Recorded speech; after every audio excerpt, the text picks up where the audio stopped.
No. No. Really? You... No way.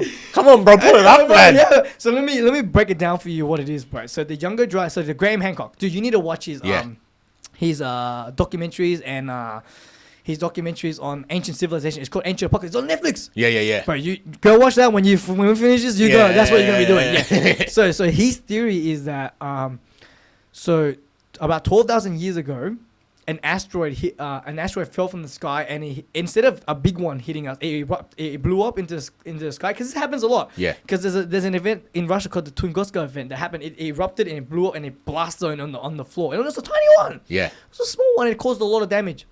So the younger Dryas credit impact theory is asteroid blew up in the atmosphere, a big one, and it hit North America. And then that's why and that's why you don't see all the so it hit North America and it caused a flood across the whole planet. Yeah. So where do you hear stories about floods across cultures, bro? Oh, bro, in every religion, lad. So Noah's Ark from the Bible. Yeah. So the Indians have this thing called in the Mahabharata. So is their version of It's the like the Bible. Great Flood. Yeah, they have a story of a flood, and then the Greeks have a story of a flood. Yeah. The Sumerians have a story of a flood. The Mayans have a story of a flood. And then, bro, the final nail in the coffin for me was, bro, we pulled the story out for my boys in the episode 1. I was like, when we were kids, bro, they were teaching us about the Aboriginal Dreamtime story, bro. Yeah. Right? And in the Dreamtime story, there's a story called the Bundaba flood. Bro. So Yo. So, okay, think about this, right? So that's the Mayans in South America. Yeah. That's the Sumerians in the Middle East, so Mesopotamia, modern day Iraq. That's the Egyptians in Africa. You got the Aboriginals in all the way by themselves. In Australia. You got the Indians in the Mahabharata. Yeah. You have that. So across the entire globe, you have a ubiquitous story about a flood that just destroyed the planet, bro. So his theory is that the asteroid hit North America, right? And bro, North America was we were in an ice age 12,000 years ago, bro. Yeah. And that's fact, right? Yeah. And they dug down soil samples in Antarctica because that's how they find out how much the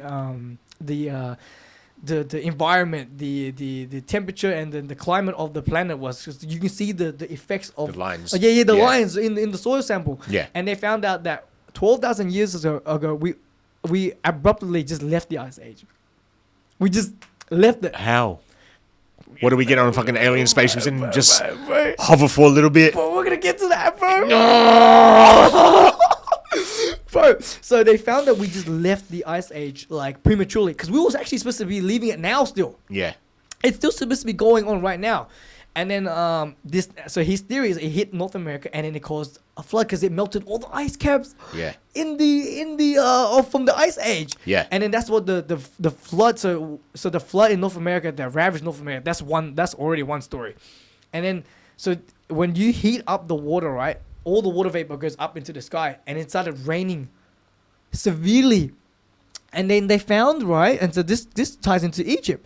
So when they found the Sphinx head, you know the Sphinx? Yeah. They found that on the body of the Sphinx and the neck of the Sphinx, there was this corrosion, heavy corrosion, like water had been sitting there. Yeah, like the water's been fucking smashing it. And then they tricked the archaeologists that were there, the geologists. They're like, hey, what does this look like? They send them a photo and they're like, oh, it looks like thousands of years of water erosion. And then they zoom down into the Sphinx. They're like, no, I'm not talking about this anymore. Whoa. Because how can water be in the desert, bro? Bro, because this guy named Dr. Robert Schock, he was on his theory. He's like, this water erosion doesn't make sense. It doesn't make sense with like the level or amount of erosion that's on this Sphinx neck, bro. Yeah. But then that means that humans would have had to been there then. Yeah, of course. Bro. And then they would have got washed out. Yeah. Because then, what happened to the Egyptians' high ruling gods and everything? What? They don't rule no more? I'm gonna get to that, bro. Bro, this thing gets wild, bro. So, asteroid hits North America. So there was this. So there was a tribe of people native to North America called the Clovis people, right? And they didn't know what happened to them. Yeah, they just got wiped out. They just got wiped out, right? And they're like, oh, where did they go? And then, bro, if you dig down 12,000 years deep into the soil, right? This is a thick black mat layer. Let me show you this. Yeah. Black. Okay, so you see this black mat layer? So if you dig 12,000 years deep across the globe, this line is everywhere. Exists everywhere, yeah. Everywhere. So how does this happen, right? So when a comet, so let's say when an asteroid hits, right? It burns the planet. So then the layer of ash stays onto the that level, that layer of the planet, right? Yeah. And then they found in this layer, there's a bunch of these things called iridium and nuclear glass. So iridium is like is like space rock. Yeah. So it's like asteroid rock. So asteroids are rich in iridium. So and then they found in this layer ash, iridium, and nuclear glass called spherules. So how do you get nuclear glass, right? So you know when you detonate, let's say high heat temperature impacts. Yeah. So when you detonate a nuclear bomb at the blast zone, you get this thing called vitrification of the material there, and that's the nuclear glass. It's because the high temperature melts it so quickly and it cools down so quickly, it turns into nuclear glass. And you see this material along with the ash, along with the iridium, sitting around same layer. And that same layer 12,000 years deep. And then coincidentally, that's the last time you see the Clovis people of North America, because that's where the fucking thing You hit. already got burnt out. Bro! There'd be bones in that fucking layer, bro. And you know what's or even more coincidence, right? I don't know. All of these things seems to be a coincidence, right? I'm like, but then mainstream archaeology does not want to accept this story because the narrative is like we became civil like 7,000 years ago. This is 12,000, right? 12,000, bro. So if everybody got fucking burnt out, Yes. yeah, because the whole planet would have been on fire. Yes. Where the fuck did we come from? Oh, we're gonna go. Lad. We're gonna go. We're gonna get deep, bro. Because we don't even look like them. Yeah, we don't even look like them. But Yeah. I didn't even get to that. We'll get to that, bro. So, and there's this place called the Boneyard of Alaska, who this guy named John Reeves, he goes on Rogan a lot. Yeah. Right. So he owns a gold mine, right?